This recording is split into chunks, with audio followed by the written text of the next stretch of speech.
Hi, this is Larry London. Welcome to Border Crossings. It's great to have you with us once again. Today we are joined by a singer-songwriter who grew up in a small town in Louisiana, and now he is living in the big city in Nashville, coming out with a new album, Tale of Two Towns. And he has spent his life in two towns, a teeny one with less than 1,000 people in it, and now Music City in Nashville. We welcome Brandon Ratcliff to our show today. Nice to have you, Brandon. Thanks, Larry. Thank you for having me. Well, first of all, congratulations on the baby. You know, your wife had a baby. You know, people say you had a baby. You didn't have the baby. You didn't do the hard work. The wife did the hard work. That's right. Yeah, my wife is definitely a superstar for going through all that. It was for anyone who's ever had a baby before and has experienced that full thing, it was, all the cliches are true. It was miraculous. It was also terrifying. And yeah, women are superheroes for going through that because it's pretty gnarly. Yes, I think the population would be quite small if men had to do that. I don't think we could. Exactly. We couldn't handle it. But yeah, congratulations. It's a little girl, I understand. That's right. Yeah, we got a little girl. I'm officially a girl dad, and I was a little intimidated by that at first, but now I'm loving it, man. I think I'm gonna do well as a girl dad. Have you gotten any ideas for songs now that the little Leah has arrived? I am noticing that so before the holidays, usually I kind of there's a lull that always happens at the end of the year creatively. You kind of feel like your tank is empty, you know? And especially because I had a project that was Tale of Two Towns that was sitting on the shelf waiting to come out. And so I sort of I felt like I had nothing to say. I was just like I was going to writes and I was just, there's no more deflating feeling than going to a write and just being like, man, I feel like I don't even know how to write songs. And now on the other side of the release and Elliot being born, I am just, I feel like I'm just overwhelmed with inspiration. But what's also nice is kind of a unique experience that this record would come out the same week she was born. So everybody's kind of letting me, have my time. So I feel like I'm getting to kind of marinate in the inspiration rather than like immediately letting it come out. So I'm looking forward to whatever this next season brings creatively and personally and all that. Mm-hmm. And your wife must be thrilled that you're going out on tour right when she has a little baby to take care of. Exactly, right? I know, yeah. It's fun, man. Yeah, life is crazy. And it's going to be hard to leave the little girl, to go out on the road. Yeah, that'll give me a whole new reason of I feel like this new perspective of having a little girl is just, man, it's going to make leaving this house even harder because it's already hard leaving, Lex. And my hope is that I can, bring them with me somehow, some way. I'm going to do everything I can. I know they can't come to everything, but I've just recently, somebody gave me that advice. They were like, hey, I know that it's crazy. People will tell you you're a psycho for doing this, but bring your family everywhere you can bring them. You will never regret it. And I'm like, man, I am so with that mindset because I feel like even if you lose money, even if you feel like you're going crazy, I feel like you will look back on your life and you'll feel like you had, it was full and you made a lot of memories, Mm-hmm. And you grew up in a musical family. So you've been around music your whole life. Your grandfather, I guess, was the first one to start the family music thing. That's right. Yeah. My papa was really like the patriarch of our family. And he was the one who introduced music to my mom and my uncles and aunts. And yeah, they started a family band called the Cox Family. And they ended up having a great career. I always tell people they kind of had 1 foot in, 1 foot out of like Nashville. I was the first in, I don't know how many generations that left officially and moved. But they had a great career, man. They won 5 Grammys. They had I think they had CMAs. My mom sang with people like Dolly Parton. My uncle wrote songs like for Alan Jackson. They worked with Alison Krauss for years. So they had a great, great career. And yeah, I loved it. I loved growing up in a music family. There was always singing and like they just kind of taught me to appreciate the arts in general, So I feel like I've always kind of had a depth to me because of that, because they just raised me that way, you know? Mm-hmm. And I'm sure when you were younger, your mom would take you on the road, some of her tours and places like that. So at what point do you recall saying, mom is pretty popular. Mom is famous, because 5-year-old, 6-year-old, you don't comprehend what's going on. Right. Oh yeah. I still, honestly, I think because I grew up in it, it's still kind of, it's interesting because music people don't really like, I don't really get starstruck by musicians. And I think it's because I just kind of grew up around, the mom was hanging out with Charlie Daniels or singing with Alison Krauss. And it's like, because of that, I think I just see music people as like, I feel like I'm one of you guys, I feel like I'm the same. Now, if we're talking about like athletes and stuff, I still do. I'll see an athlete, who's like the 15th man on the bench. And I'll be like, man, that guy's like a professional basketball player. So I don't know. Is that something you might have wanted to do? Did you want to be an athlete? Did you play sports? Yeah, that was my first dream. Was I guess I've always been a dreamer, but my first dream was to play professional basketball. I loved basketball growing up. When I was like in 7th grade, basketball was like all I ever did. I used to wake up at like 5 o'clock in the morning. I would go down to the little blacktop at the end of our dirt road, and I would just dribble and like practice until it was time to go to school. And this is kind of a little bit of a foreshadowing of how I got to Nashville. But I remember having this like, and this is going to sound, my dad will probably hate me saying this, but my dad was the first guy to ever really kind of sober me up from the dreaming mentality. He was not the creative music person in our house. He was the hard, blue collar working man. He welded all his life, and it was just the hardest worker I'd ever seen. And he told me one time, he goes, son, are you sure about this whole playing in the NBA thing? And I was like, what are you talking about, Dad? I was kind of had a chip on my shoulder. I was like, I'm going to make it in the NBA. I'm going to show you. And he was like, I don't know. You might want to give that one up. And at the time, I was just so angry at him for saying that. I was like, man, how could Dad, squash my dreams and say he didn't believe in me? And then years down the road, when I was in college, I went to a little community college near my hometown in Cotton Valley called Bossier Parish Community College. And I was just about to switch over and go to Louisiana Tech.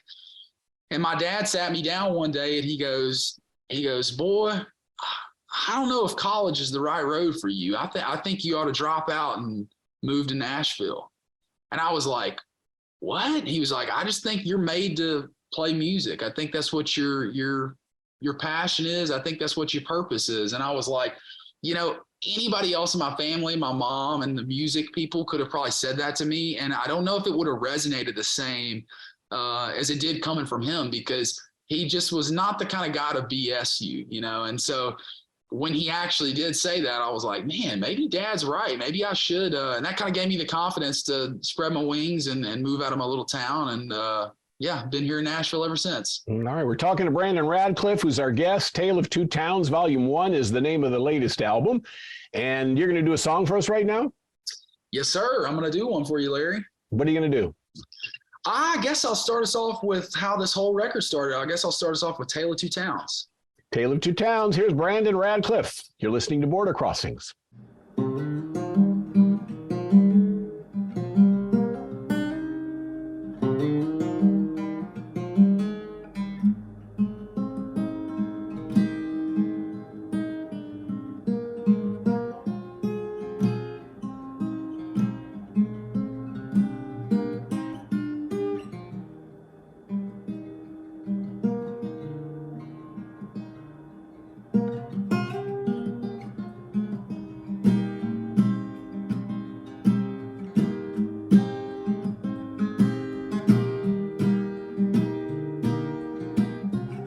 Got friends back there went from kids to fathers, just like their fathers went from raising hell to raising daughters. It's blue jersey straight to blue collars. Don't dream no farther than that city limit sign. I feel a little free, I feel a little guilty, 'cause I grew a little bit, now it don't fit me. gotta give it credit for the man I am, but I got a lot of questions on the other hand. Did my parents settle when they settled down? Are you more brave for leaving or sticking around? It's one dot on a map, a tale of two towns. Thank God I grew up there, thank God I got out.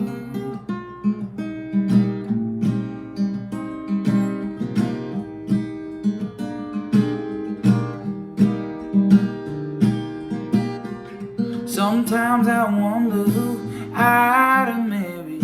Would I be happy barely if I stayed? Thought of waiting another year straight up scares me, 'cause there comes a time when it's too late, and that muddy water turns into quicksand. And you say you're gonna leave, but you know you can't. Did my parents settle when they settled down? Are you more brave for leaving or sticking around? It's one dot on a map, a tale of two towns. Thank God I grew up there, thank God I got out.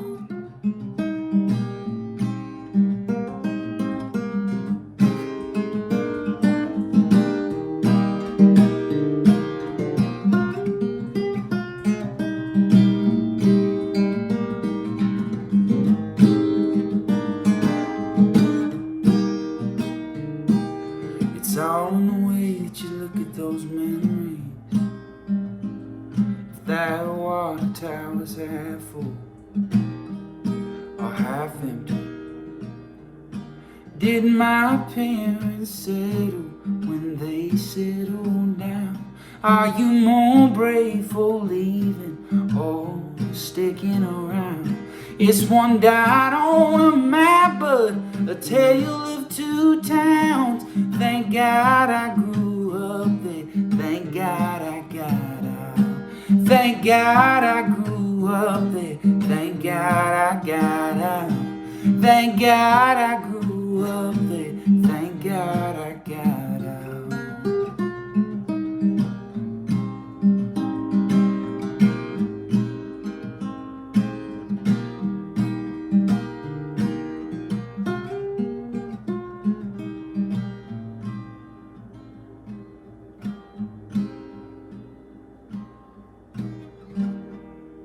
Border Crossings, Brandon Ratcliff is our guest. We were watching the video performance of Brandon for Tale of Two Towns, the title track to the new album. So which two towns are we talking about? Are we talking about the town in Louisiana you grew up in and now Nashville, or what two towns were you focused on when you wrote this? Yeah, that's kind of the fun part about this song is it sort of has like there's a tangible, like feet on the ground kind of version of the story, and there's a more abstract version of the story. The more abstract version of the story is, to your point, the tale of two different towns, like Cotton Valley, Louisiana versus Nashville, Tennessee. That's one side of the story. But really where the song was kind of born was me looking at my own life in Cotton Valley, Louisiana, and thinking about what would this hypothetical alternative life be if I would have just stayed there and never would have left. And the thought of that, really kind of arose out of like a conversation I was having with my wife one night during the heat of 2020 when the world was shut down. I was talking to her about, have you ever thought about who you'd be if you never would have left that little town? And she goes, yeah, I have thought about it. It's kind of scary, actually. And I go, I know, right? Thank God I grew up there. Thank God I got out. And I remember when I said that, like, wasn't thinking about songs at all. I remember kind of stopping and hearing that out loud and being like, that's something, man. There's something to that idea. And I remember immediately thinking to myself, like, I can't be the only guy who feels that way. There's clearly my wife feels that way. You know, she just kind of validated that here in this conversation. But everybody I know here in Nashville, for the most part, it's rare you meet somebody who's from Nashville. That's why every time you meet somebody who says they're from Nashville, you're like, wow, you're a unicorn, man. There's nobody from Nashville anymore, you know? So that kind of got me thinking about this idea of like, everybody's from somewhere, you know, everybody's got a hometown, and really there's only a few options. You either stay in that hometown forever, you never leave, you leave, you never come back, or you leave and at some point you make the journey back like the prodigal son to where you came from.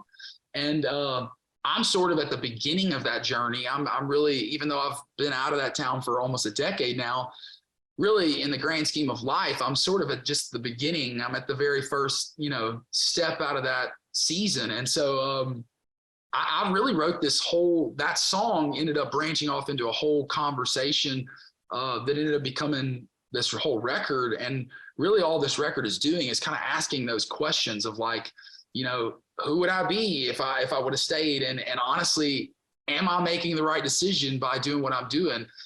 I look back at, you know, my papa and my family for kind of always having one foot in, one foot out, and always like playing to get back to their home and building roots there. And I go, you know, maybe there is something to that lifestyle too, because there is kind of pros and cons to both sides. And I guess none of us really will know the full answers to those questions until we've lived it. Mm-hmm. And so you had changed from a city of less than 1,000 people to, you know, Nashville, which is a major city. What was the biggest adjustment when you, I mean, because in 1,000, you know, people city or town, everybody knows everybody. Yep. And then when you go to Nashville, it can be overwhelming. The big buildings, the skyscrapers, you know, whatnot. So what was your biggest adjustments and changes? I kind of, honestly, when I first moved here, it was pretty hard on me because I didn't even realize at the time how big of an affinity I had for my hometown until I got away from it. And it was just, man, months of just being homesick as possible. And I even did everything I could to get back to Louisiana as many weekends as I could. I would drive sometimes 8 hours just to spend one day in Louisiana and then go back. And I kind of always had this thought in my mind that I would move back there because I was so deep in like nostalgia and like thinking about the good old days of where I grew up. And so it was hard, but after some time, after maybe like a year or two, I really kind of embraced it, you know, fully. I arms wide open. I kind of just wrapped the city up. And I love the fact that, you know, a lot of people coming from really small towns will tell you this, but like there are a lot of great things about going to the city, which is like, you know, number one for me is the opportunity, because that's really ultimately, I think, what drove me out of my small town is there's just not really a ton of opportunity in a place where there's only like 1,000 people. There's not a ton of, you know, business stuff you can get into. And especially if you're like me and you've got a lot of like, if you're a dreamer at all and you got like crazy ideas for what you want to do for your life, those kind of aren't really options back in places like Cotton Valley, Louisiana. You know, people kind of look at you crazy if you say you want to, you know, be a professional musician. They're sort of like, you know what, you know, or any kind of crazy dream like playing in the NBA or doing anything. People look at you like, I don't know, man, that's a little far fetched. And so that's kind of, I think, ultimately the thing that drove me out of there. But now, you know, coming almost 10 years in this town, coming full circle, I'm kind of at this weird place in my life now where I'm starting my family. You know, I've got a daughter now, I've got a wife, I've got a little house here in Nashville, and I'm getting close to 30 years old. And there's a lot of life changes that start happening that make you kind of reflect on these pros and cons we're talking about. And one of the things I've realized is, man, I must be a lot countryer than I thought I was when I first left, because there is something in my soul that longs for those like wide open spaces. And to your point, the relationships, I think that's probably one of the biggest things I deal with and I talk a lot about on this record is the relational aspect, because you are sort of a man on an island when you leave and venture off into a new place. you have some connections, but it's way different than, you go back into your hometown and you see how people act around there. And again, there's pros and cons. We could talk about them all day, but one thing you can say about those small towns is their relationships are tight, and you see people at the gas station, you're like, hey man, what's going on? How's your mom doing? It's like all that kind of stuff is, you don't really get a lot of that in the city when you're on your own. So you have to do what you can to make your own community. But yeah, those relationships are huge. Mm-hmm. And I've noticed that fans of country music are a lot more loyal and dedicated, and they'll stick with somebody for the long haul, through the good and the bad, the ups and the downs. Country music fans are just, different than, pop music fans. Trends come and go, but in the country music world, it's very different. Would you do another song for us? Absolutely. Yeah. What are you going to do next? I will play one of my favorites on the record. The song is the second track on Tale of Two Towns. It's called Always Moving On. Always Moving On. Brandon Ratcliff, right here on Border Crossings.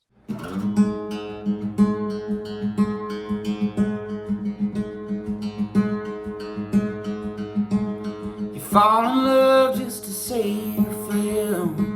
You treat your heart like a cheap hotel. Waste a nickel in the wishing well. Skip town, start down at the bottom. Might as well smoke 'em. Everybody got 'em. Gotta feel better. If it means feeling worse, ain't nobody starting the finish line first. Ain't we all just always on our way? Just one day away from someday, one day. Just going round in circles, trying to go straight, all falling in pieces, all falling in place. Ain't we all just traveling, tripping, gypsy, drifting, unraveling the road until we're gone? Ain't we all just always moving on? Ain't we all just racing reckless in between red lights, then locking brakes up just to stop on a dime, looking for better than the one we got? But when it don't get any better, you better stop. Ain't we all just always on our way? Just one day away from someday, one day. Just going round in circles, trying to go straight, or falling in pieces, or falling in place. Ain't we all just traveling, tripping, gypsy, drifting, unraveling the road until we're gone? Ain't we all just always moving on?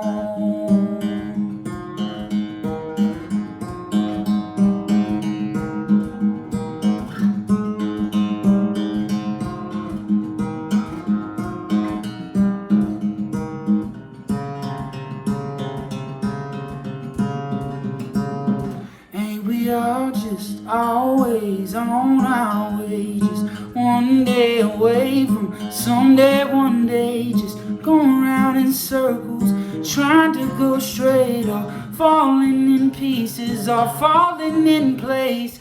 Ain't we all just traveling, tripping, gypsy, drifting, unraveling the road till we're gone? Ain't we all just always moving on? Moving on, moving on, we're moving on.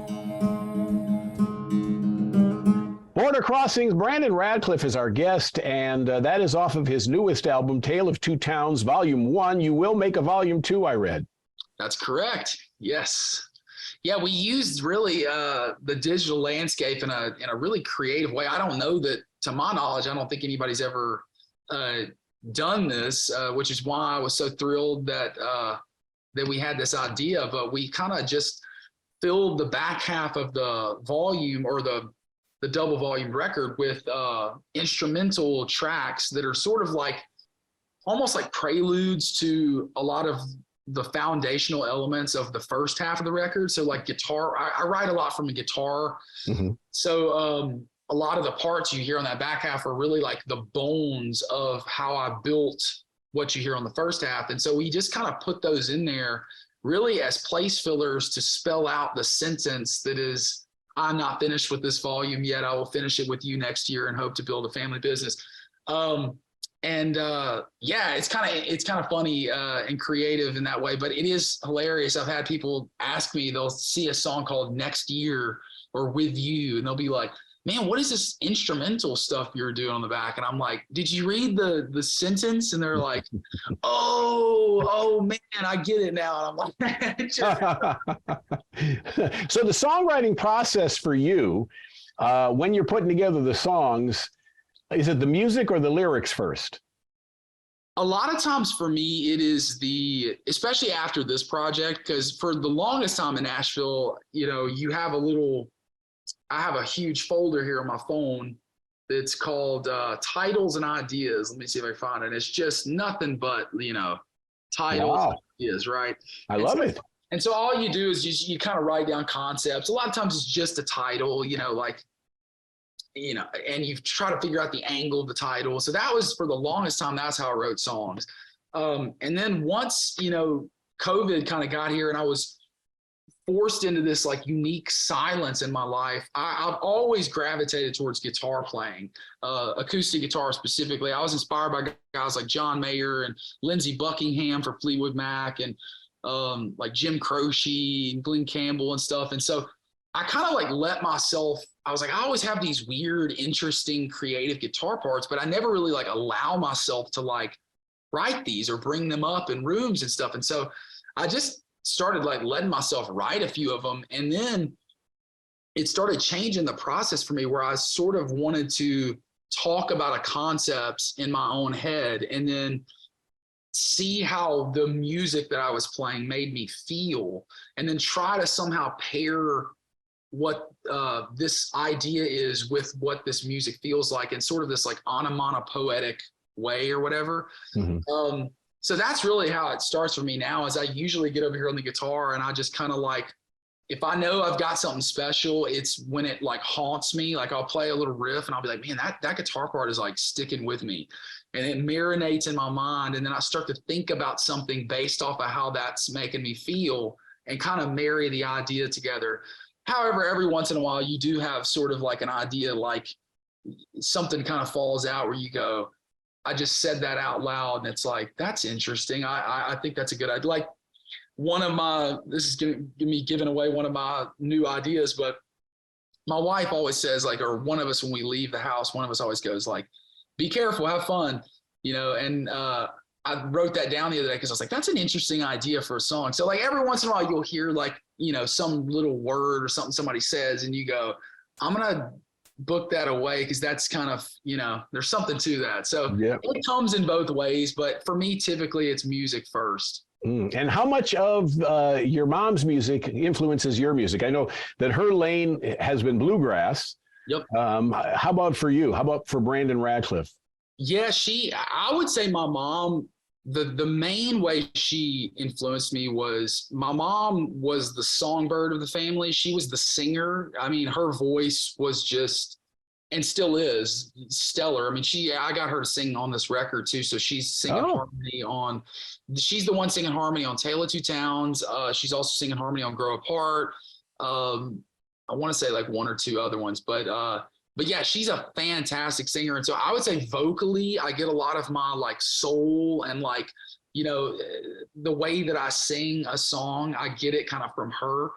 My Uncle Sidney was really, although my mom and my uncle wrote a lot together, my Uncle Sidney was really like the writer of the family. Mm-hmm. So he was kind of the one who really started inspiring me to like write songs. Like I remember kind of going down to his house, and he also was a big guitar player. So I think a lot of that rubbed off on me too. But I always tell people, I think the main thing that my mom, I give her so much credit for, is she just made me appreciate music in general. Like she made me a fan of music. And so like for as long as I can remember. She was just giving me like a world-class education on all kinds of music in the minivan on the way to school, singing songs around the house, whatever it was. There was always music going on in our world, and that stuff just being in my ecosystem constantly has just, I feel like it's, you are sort of some amalgamation of like your heroes and like the people you were influenced by. And so I feel like her, raising me on all those legends, I feel like is part of the reason why I have such a great appreciation for music, and ultimately why I chose to do this with my life. All right, Brandon Ratcliff is going to do another song for us. We have time for one more. What are we going to hear? I'll close this one out with one of my favorite songs on the record. It's my wife's favorite song, one of her favorite songs I've ever written. This is kind of the other side of the conversation, as we've been talking about this whole time. It is A Tale of Two Towns, and I've shared my side of the story, and this is kind of the metaphorical conversation with the ghost of my grandpa. This song's called Where I'm Coming From. Where I'm Coming From. It's Brandon Ratcliff. This is Border Crossings.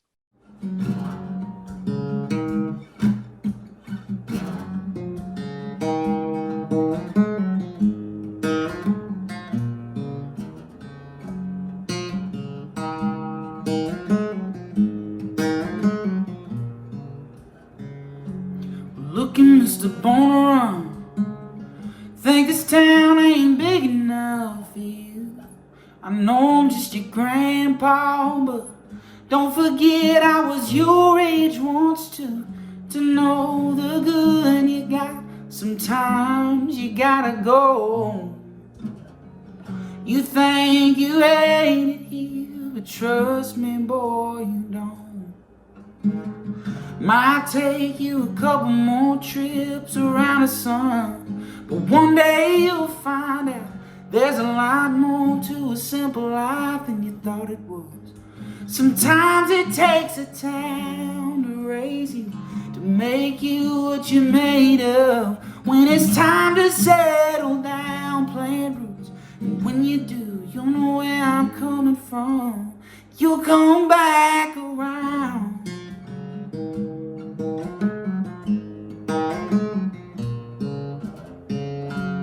Looking, Mr. All Grown Up, blink the night and the years added up.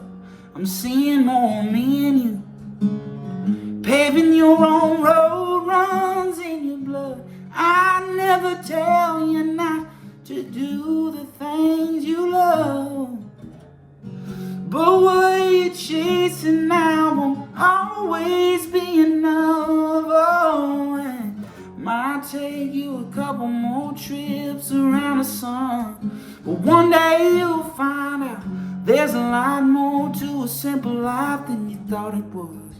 Sometimes it takes a town to raise you, to make you what you're made of. When it's time to settle down, plant roots, and when you do, you'll know where I'm coming from, and you'll come back around. You'll come back around.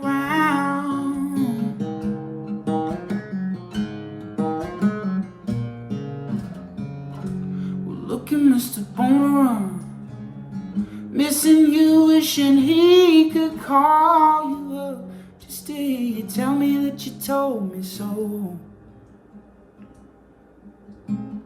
Might take me a couple more trips around the sun, but I've been finding out there's a lot more to a simple life than I thought it was. Sometimes it takes a town to raise you, to make you what you're made of. When it's time to settle down, plant roots, and when you do, you'll know where I'm coming from, and you'll come back around. You'll come back around.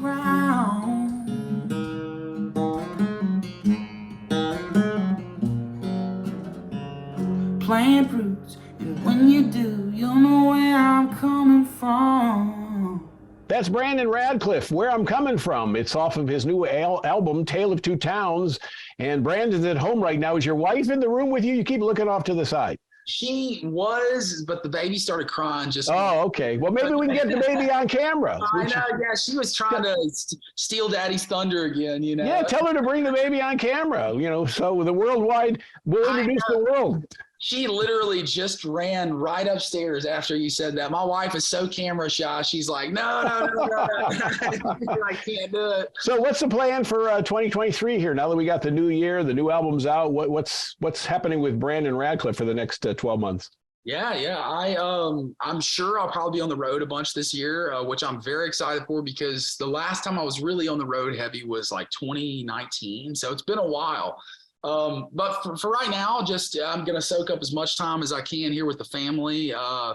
And man, I'm just really excited to have this record out and then to fill in the spaces on the second volume. That's the thing where, the thing that inspires me more than anything is the creative process.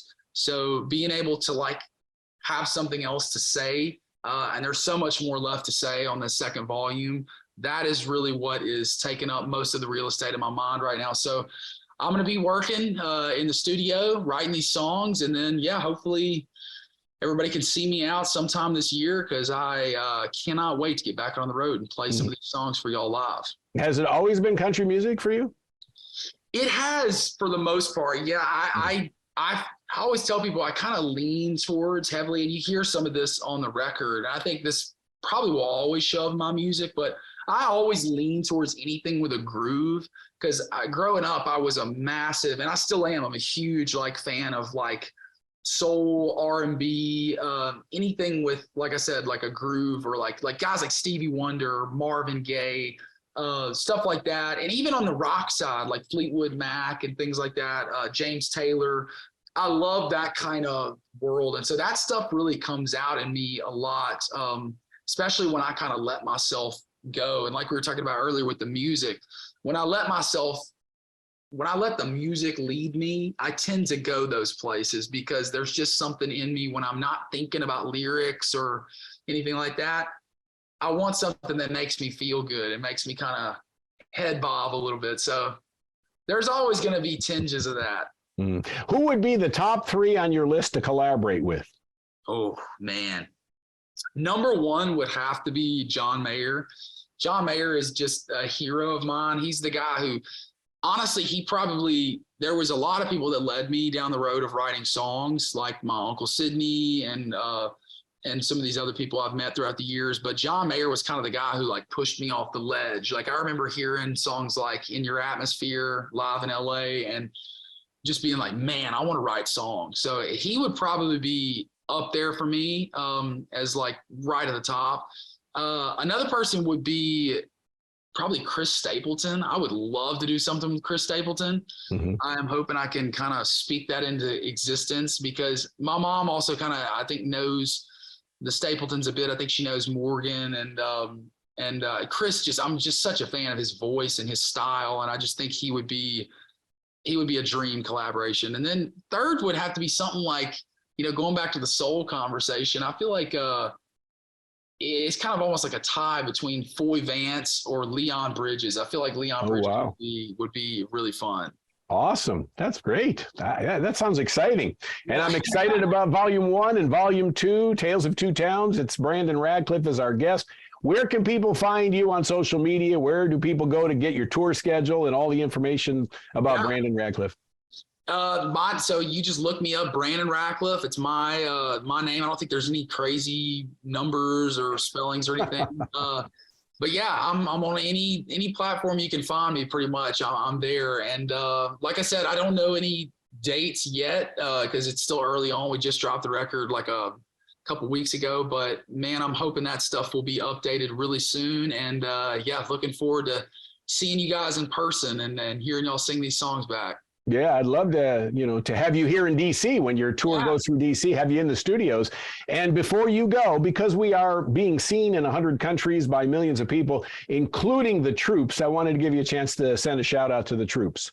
Oh, guys, thank y'all for serving. Thank you so much. My father served, and we are all forever indebted for the service that you guys give. We wouldn't have the freedoms that we have without you guys. And hope y'all enjoy this music and love you. Thank you, Brandon. Radcliffe is our guest. Tale of Two Towns, Volume 1 is the new album. My name is Larry London, and you are watching Border Crossings on VOA TV.